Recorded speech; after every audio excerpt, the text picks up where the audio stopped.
Hello, kids. We have a special guest. Oh my gosh, do we have a special guest? Nizan Mosery, or the real estate Rastafari. I'm all excited about that name, that moniker, and to interview and hang out with you today. Awesome, man. What's happening, Kenneth? Thanks so much. I appreciate it. Looking forward to it.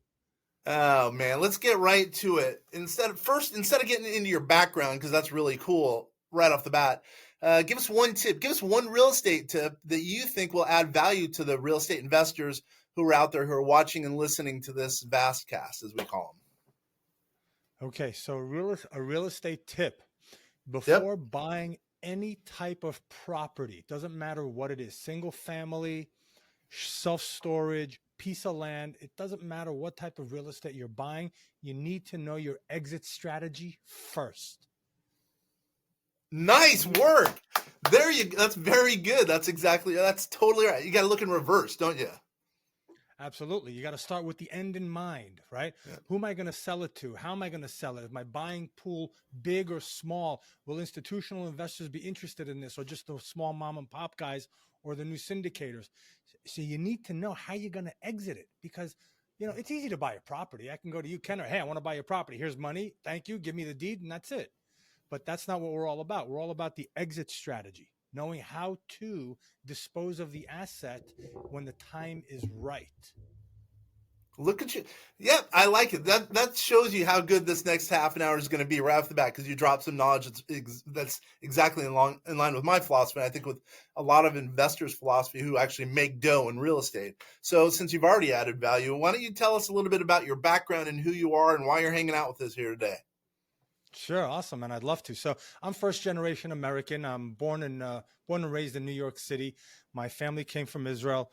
My mother's a Holocaust survivor. My father Ooh. never really graduated, the sixth grade, seventh grade. He was living in Israel at the time. So they were raised through hardship, and then they came to this country looking to build a better life for their children. I have three older brothers. I'm the youngest of four boys.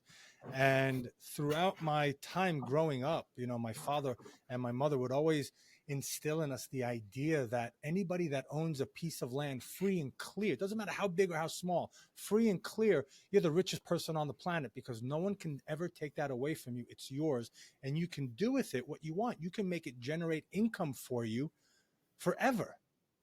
So that was kind of what was going on. And when I was 18, I finished high school. I went to Israel for a year. I did a stint in the Israeli army. I did some basic training over there, then came back, went to Pace University in New York City, which was really just, a 4-year vacation, partying in New York and enjoying myself. I never graduated, because I didn't know what the hell I wanted to do with my life. And here I am in Pace University. I've got my accounting teacher, my accounting professor, yelling and cursing at me in Italian, because I had no idea what he was talking about. So I really didn't understand what am I doing here, right? What is all this about? I didn't know who I was or what I wanted. And then at the age of 25, my father passed away. And that threw me Sorry to hear that.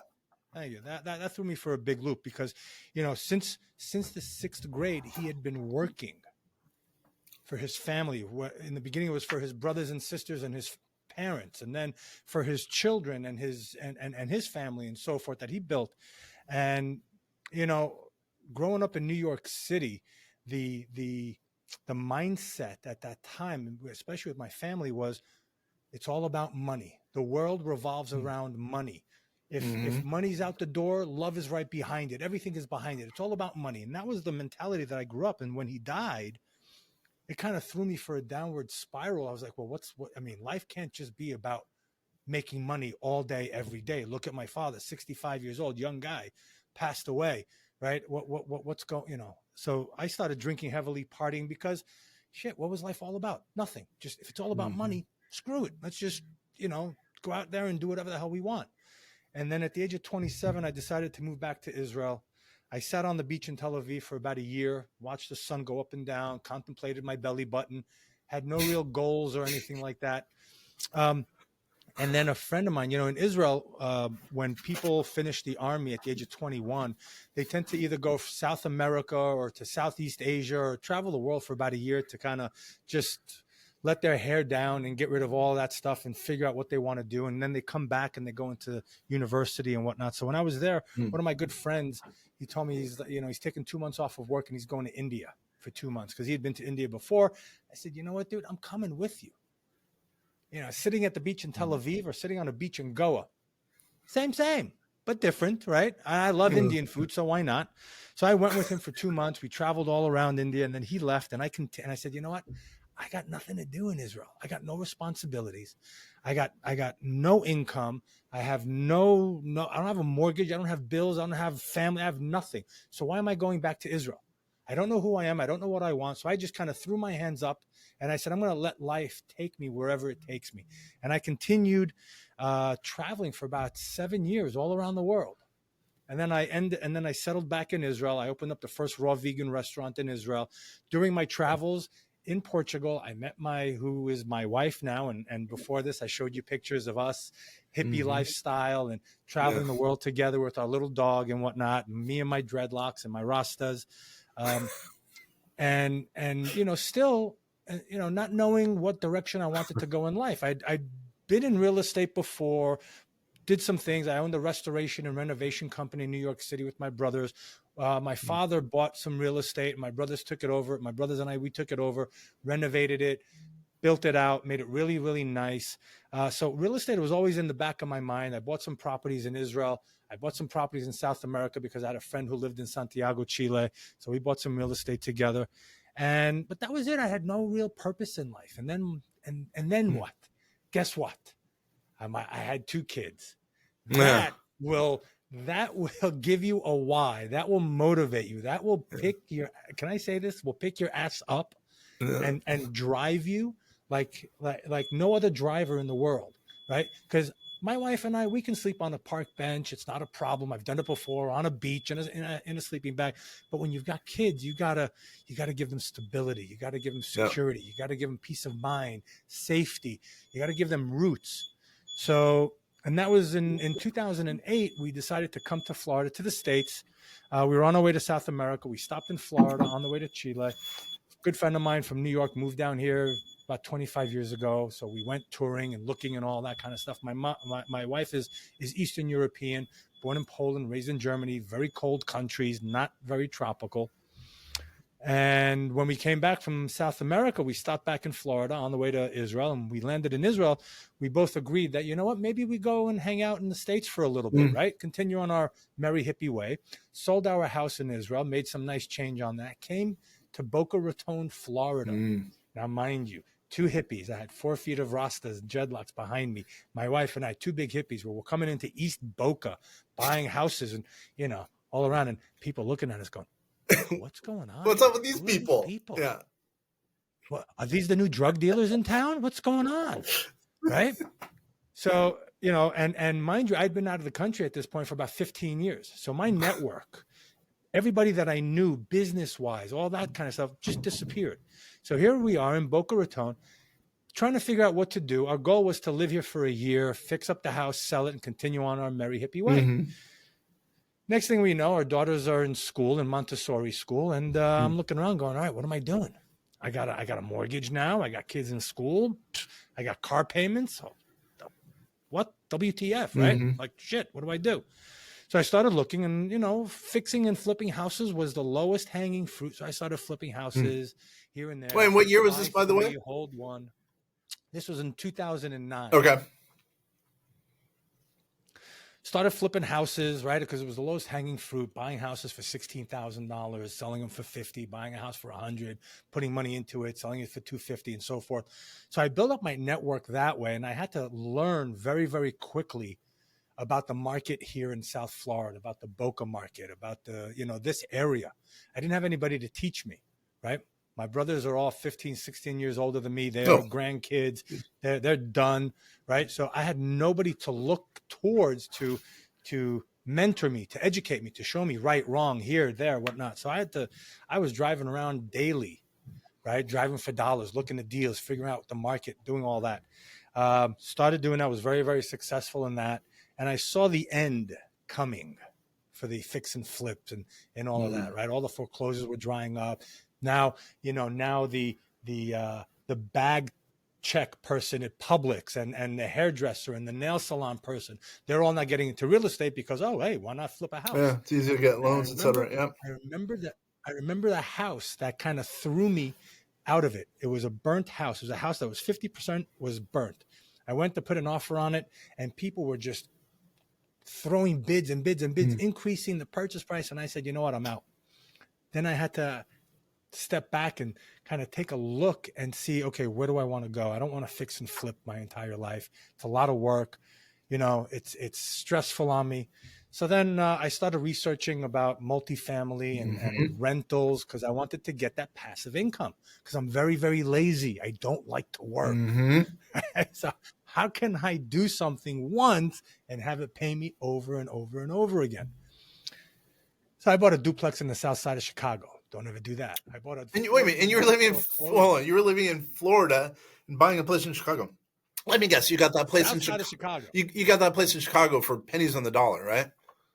Oh, we bought it for like $50,000. Yeah, okay, I get you. Yep. It was nothing. Yep. It was nothing, right? Yep.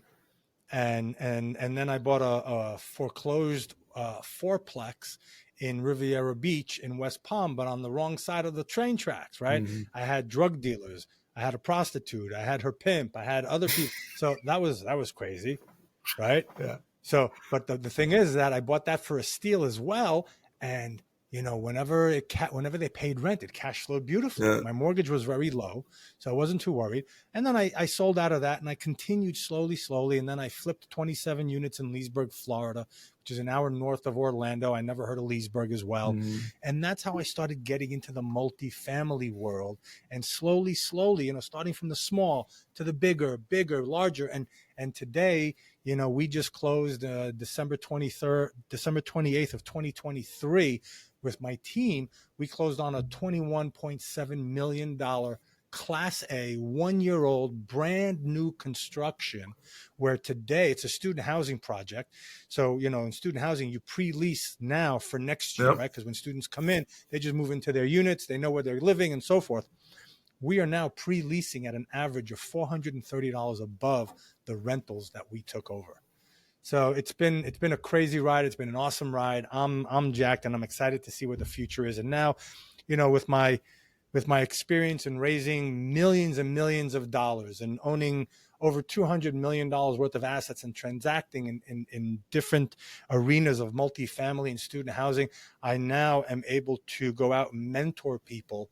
You know, if they have bad credit, no money, whatever, no track record, I can get them into their first deal within 90 days with the system that I've put together, showing them exactly what I did and how they can do it as well, even if you don't have a college degree. Hold on. Wow, there's a lot to unpack there. You have a lot of stuff going on. So, wow. So most of our people who are listening to this, watching it, etc., they're pretty well heeled. You know, they've been in the industry for a while. But it sounds, you know, but we might have some people who are wanting to break into it.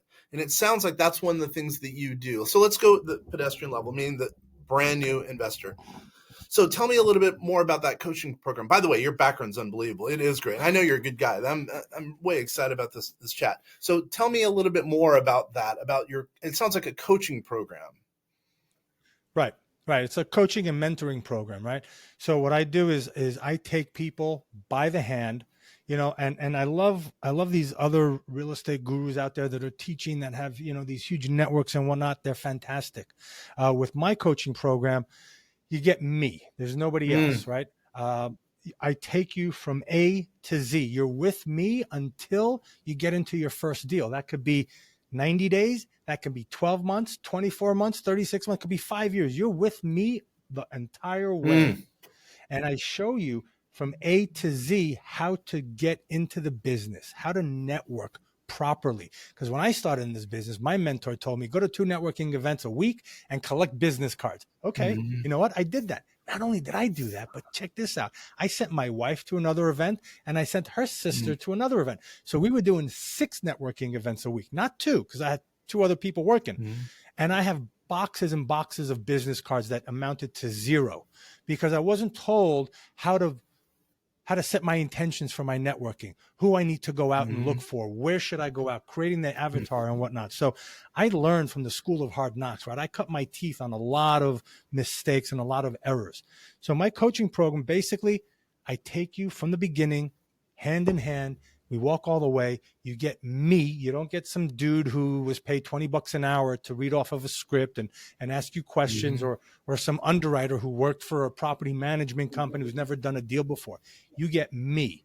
And when you get me, what does that mean? You get all of my knowledge, my expertise, all of my documentation that I've created, all of my presentations, all of my PowerPoints, all of my letters of intent, videos that I've done with my underwriters on how to underwrite correctly, how to network correctly. You get all of that. I have a video library of A to Z, how to find the right market. What does that look like? How to talk to brokers, the script that I wrote, that I use to talk to brokers, you have.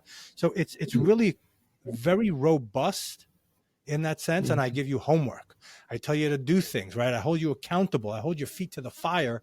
We create goals, but more importantly than goals, we create action steps that you take daily that move you directly to your goal. And this coaching program is for the fix and flipper who wants to level up. It's for someone who's never been in real estate and wants to get into it. It's for someone who wants to do the house hack, buy a duplex, live in one, rent out the other. Someone, right? Anything that has to do with multifamily, I can help you find and get it. And if you don't have any money or credit or whatnot, guess what? I show you how to network so that you can raise all that capital from outside sources. I show you how to network with people, how to build a team. There's a great book. It's by Michael Michalowicz. It's called Clockwork. And I recommend everybody read that book. It's an awesome and I'm not an affiliate of his. I don't get royalties or anything.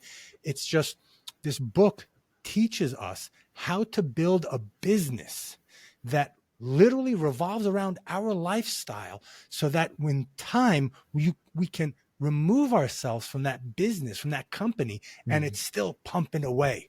So now we can step back and do what it is we're really passionate about, because real estate is wonderful, right? But if you don't know how to build that team and that company, you're just transitioning from one job to another job. And that's not the goal. I think you're right. I mean, the goal is to make money. It's the system of... The goal is to make passive income so that we can go out and change the world and make the world a better place. I think you're right. It's the system. I mean, you've said a couple of gems. I mean, number one, I think you're right. You got to look backwards and then look forward. I mean, look at your exit, number one. Number two, I think you're right. You have to build a system, and it sounds like you've done that. Not only at first right now, we've talked about kind of the newer investor, I guess, if you will, as far as real estate goes. I think that makes perfect sense. So now why don't we jump ahead? So what about the experienced investor who's got, I don't know, whatever, $10 million net worth? What solutions do you have for someone like that? We'll take that person, and together, you see, because it's great in multifamily, in student housing, when you're out there, when you want to buy a $21 million asset, you can't do it by yourself. There's no way in hell you can do it by yourself. You need a team around you, right? And one of my partners, she had a great saying. She goes, to be successful in, let's call it commercial real estate, right? Multifamily, student housing, self-storage, whatever it is. To be successful, you have to run 12 marathons at the same time, and you got to cross the finish line on all 12 marathons at the same time to be successful. So doing it by yourself, you can't do it. Now, when someone has a net worth of 10 million and they want to grow their net worth, how are they going to do that? Do they have a team behind them? Can we tweak that team to show, to help you level up, right? If your net worth is 10 million, and let's say my net worth is 10 million, and we partner together and we have the same visions, the same goals, the same values, and we work the same, guess what? We now have combined a net worth of $20 million. Now we can go out and buy bigger deals together, right? So it's all about partnering, talking to people, building those relationships, and seeing the synergies between us and how we can grow. So with those savvy investors, we talk about, let's tweak your business. Let's tweak your company. Where can we make those little tweaks? Because it's like Formula One racing, right? You see these guys driving around in $1 million cars and they're screaming around. And what happens? They come into the pit stop and it's just a couple of minor tweaks. Change the tires, maybe rev the engine a little bit differently, maybe clean the windshield on this side for better aerodynamics or whatever it is, and then go. The machine is already humming. All we need to do now is tweak it to take you to the next level. And that's what we do with the savvy investors. I understand. So you really do have the kind of beginning investor all the way to the senior level investor who's looking at putting in real dough to maybe one of your deals. Sounds like. So it sounds like you do Reg D deals. I think most of the people actually out there know what a Reg D deal is, but why don't you go into a little bit more detail about, that package that you put together for kind of the bigger investors investing in your deal? Sure. Yeah. So, the PPM, the private placement memorandum, right? So we the way we structure it is we create an SPE, a single purpose entity. And an SPE is an LLC usually. And that LLC is created primarily to take ownership of the property. And when our investors invest with us, they're actually buying shares of the company, not necessarily of the actual property. So when you're buying shares into a company, now we've got the SEC, the Securities and Exchange Commission, overlooking us. So we create these documents, PPM and subscription booklets and all that kind of stuff and operating agreements. But with that is now you have these different regulations that we have to abide by, right? Certain ways of doing things. So the 506B is where you can have a combination of sophisticated investors with accredited investors.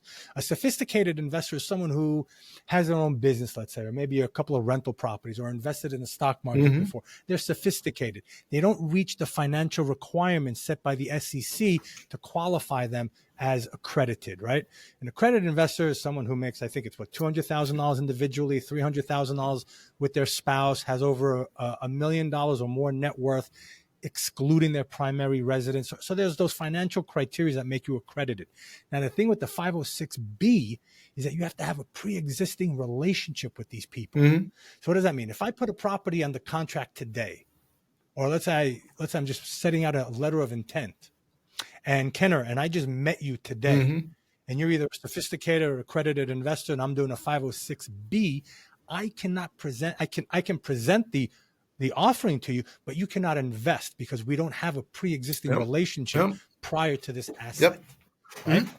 So it's great when you're raising $1 million or $2 million and you're going to your network, family and friends, and you're raising capital from them, 50K here, 50K here, right? So you're talking to them and you have pre-existing relationships. That's great.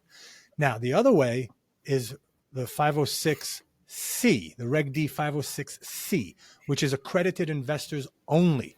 Right? Mind you, with the 506B, you can only have up to 35 sophisticated investors. So it's very limiting what you can do. The 506C, you can have unlimited amounts of accredited investors, and you can literally take your offering and put it on a billboard on the highway and advertise it. However, you can only accept accredited investors. And the reason why we do this is when, for example, we were raising capital for a $21.5 million property, and let's say you're raising $8 million. You don't want to go to your friends and family and ask for $50,000 for $8 million raise. That's bonkers, right? So what we do is we do the 506C, accredited investors, where now we can go out and we can talk to broker dealers. We can talk to institutional equity groups where they'll come in and fund anywhere between 50 to 80, 90% of the equity.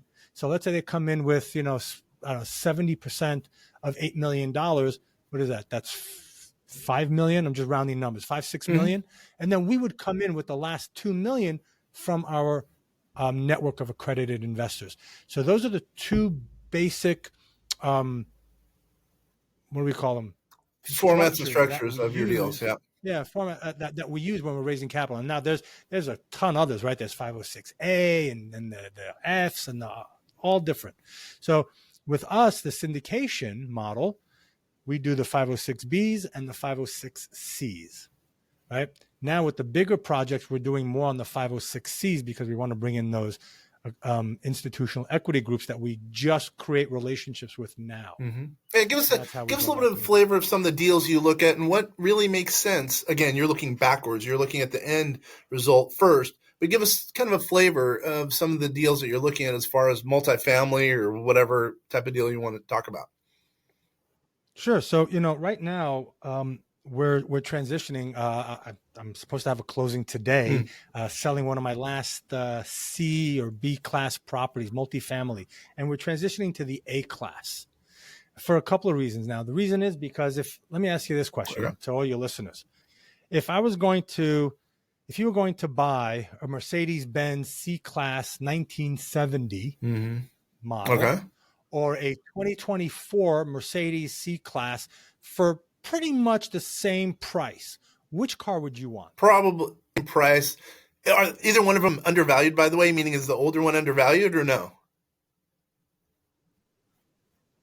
They could both be undervalued. However, they're both around the same purchase price. Well, I like the classic, but I'll say the new one. I'll say the new So one. let's say if each one was worth 20, the new one, exactly. Why? Because it's newer. The older one, you're paying the same amount as the new one. You're probably gonna have more problems with that, more repairs, more expenses. The new one has warranty on it from the manufacturer. You can drive it. It probably won't break down as quickly as the other one. So there's more value to that. And your resale value when you go to sell in 2-3 years will probably be higher than the older model.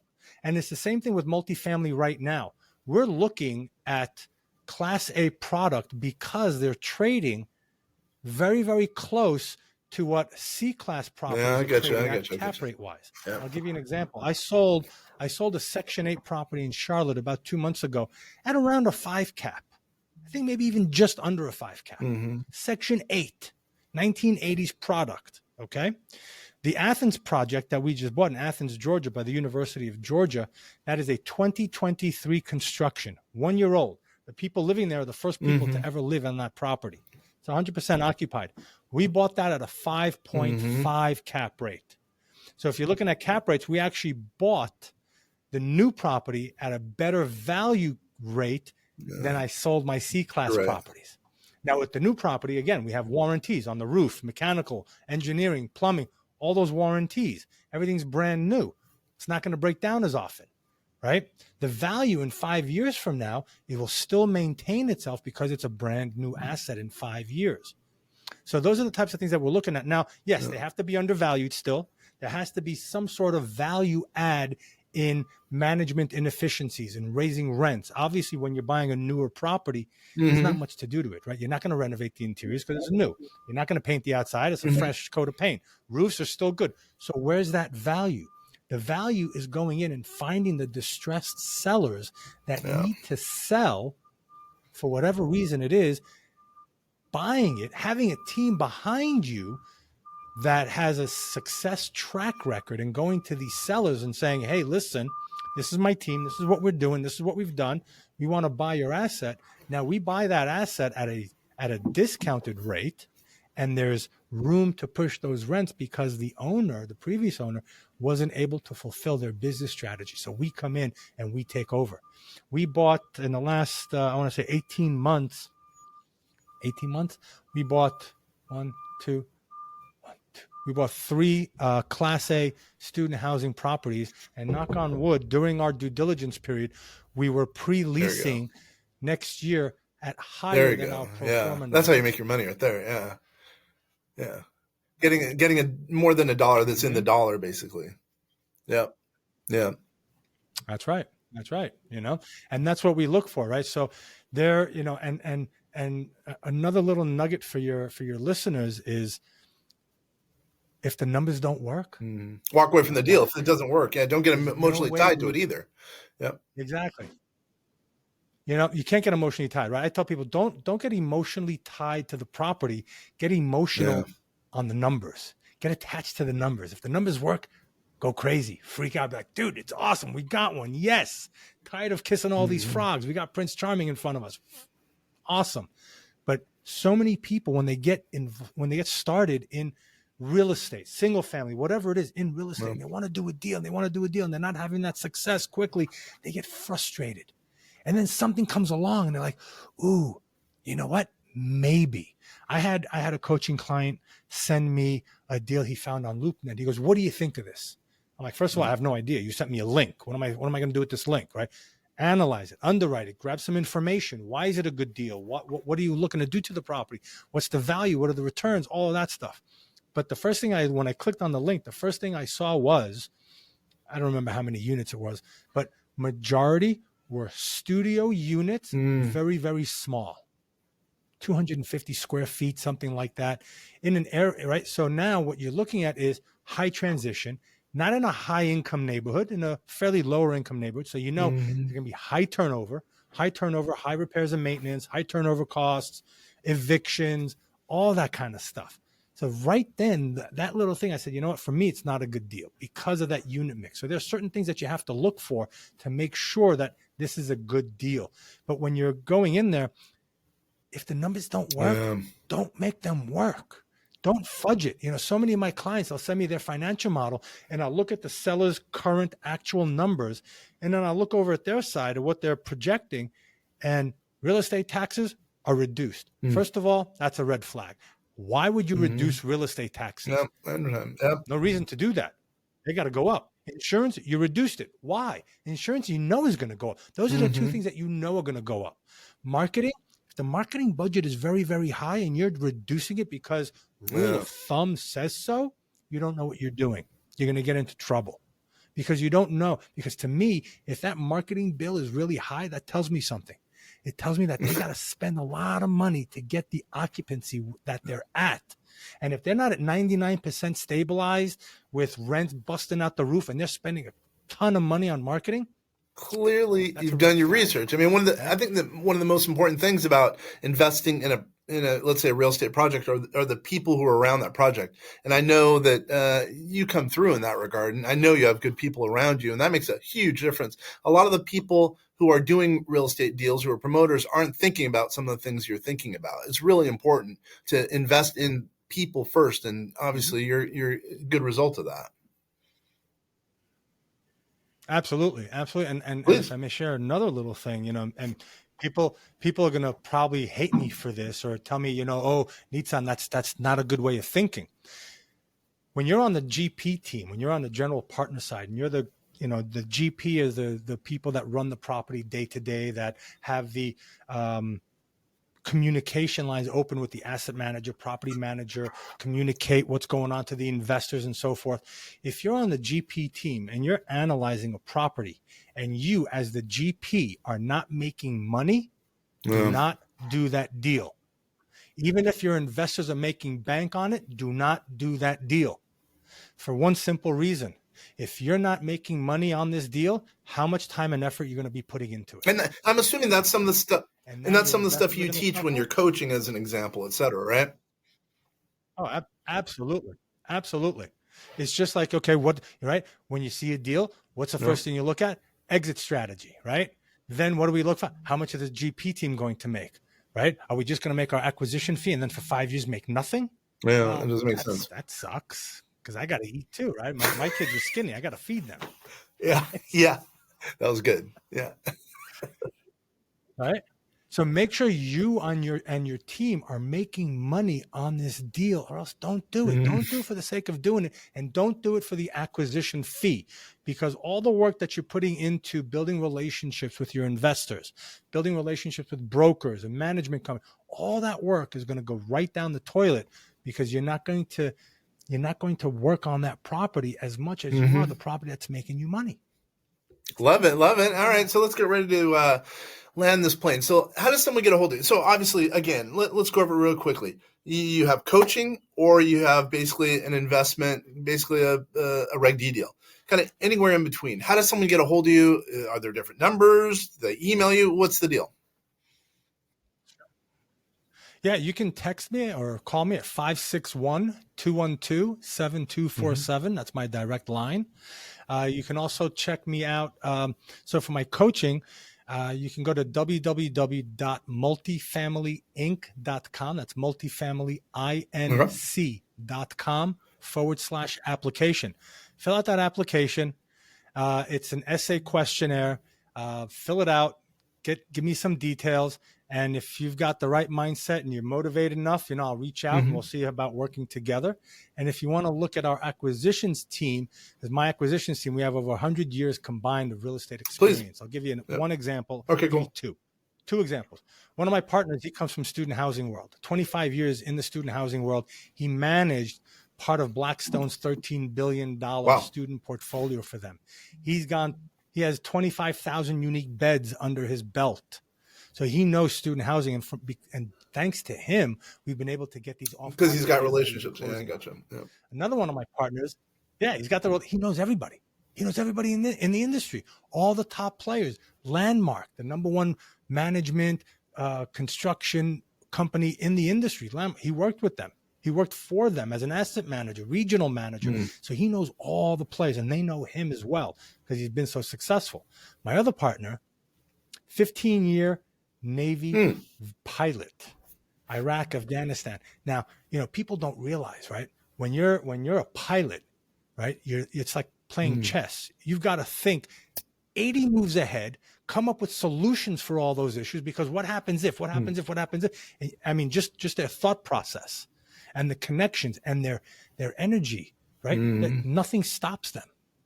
Dude, I was a pilot in Iraq. Are you kidding me? Nothing's stopping me. What do we need to do? What do we, right? So it's amazing the mindset that you have, and when you're surrounded with these types of people, it only it's about the people. It really is about the people, because with good people you'll get good numbers. Yep. So that website, So that website is www.mtn. How was it again phonetically? What is it? Say it again. And here's something fun. MTN, Mosery, Taylor, Nova. So, me, two of my partners, investment group, MTN. Very good, very good. All right, so how about take 3 minutes to give one last tip we haven't talked about that can add value to either a brand new investor all the way to a senior investor, and mainly to the senior investors. Because again, let's assume you're talking to a group that has whatever $10 million net worth as an example.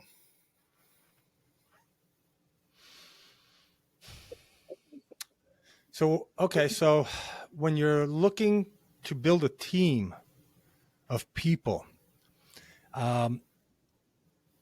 look at the personality of the person rather than the skill set, right? For example, we were looking for an investor relations in our company. We want to run investor relations. And we were interviewing people. There were a lot of people that were very qualified on the skill set side. Oh, I've got software and I've got this and I've got that. But when they were talking to us, they were talking very, very cold, very, very hard, very like this and very blah, blah, blah, blah. And we're like, you know what, man, dude, your skill set's out of the roof. However, not that nurturing. You got to be able to connect with the people, When you talk, exactly, right? You want a nurturer. So when you're looking to build your team, skill sets can be taught, but find people that their personality fits that position. Another example, right? Let's say you're looking for an underwriter and you found someone who's great in Excel, knows how to do pivot tables, create all this crap on Excel, God knows what, right? Blows my mind what these people do in Excel. However, this person loves to go out from Thursday night to Sunday night. They're out partying, getting drunk, shit-faced, all that kind of stuff. They're showing up Monday, hungover, bloodshot, can't see the screen. Is that really the person that you want underwriting for you? Or do you want the person who's a little bit more subdued, who loves to be in front of a computer, doesn't want to talk to anybody, knows the deal, understands the market, and that's their goal, the quiet hum-hum, right? So it's about the personality when you're setting it up, right? Forget skill sets. Skill set will come later. Focus on the personality when you're building your team. And you'll have you've got a lot of value in this short time we've been together. I can only imagine what you're like to spend, you being the coach and being the one-on-one coach. I love that idea, by the way, because I do believe that you add value. You got a great personality. I know you have a great team around you. I think you'd be good to work with on an individual level or also with your team. There's no doubt. Appreciate that, man. Thank you. Yeah, look, I'll tell you, I created my coaching program because I know that there are people out there like myself, not college graduates, don't really know what they want to do in life, have a burning desire, sensation inside that they know that they're meant for greatness, not in the egocentric way, right? But more, how could I help people, right? I can't be stuck in a dead-end job because my life is meant to do more with, right? And those are and that's why I created my mentorship and coaching program to help people that want to break free and live life on their terms rather than by default. Love it. Love it. Just one last time. How does someone get a hold of you? Yeah. So 561-212-7247. You can also shoot me an email. Nizan, Nizan, at mtninvestmentgroup.com, or you can go to www.multifamilyinc, that's multifamilyinc.com/application. Yeah, check that out, guys, and then you could learn about the real estate Rastafari. I love that. Didn't know that about you before. You look like the business, business cut dude. So it's like it's hard to imagine. And now because I saw that picture and those pictures, now I can imagine you with that long hair below your butt cheek. It cracks me up. Anyway, it was great because I would walk in, and you saw with like the ponytail. So as I'm walking dressed in a suit and whatnot, short hair here, and I'm talking to people, brokers, managers, investors, and then I turn around to walk away, and they see this thing in the back of my head, like, wait a minute, did you just sign a deal with that guy? Are you serious?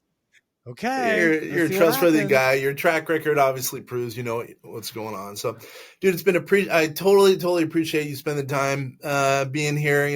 There's going to be some people who are definitely going to reach out to you, and if they don't, they're ridiculously dumb. How does that sound? Ladies and gentlemen, once again, this is Kenner French with the Vast Voice. We're telling business secrets to entrepreneurs. Thank you for watching this and listening to this Vast Cast. It's been a pleasure. Good times always hanging out with Nizan. Good times. Thank you, brother. It's been great. Dude, nice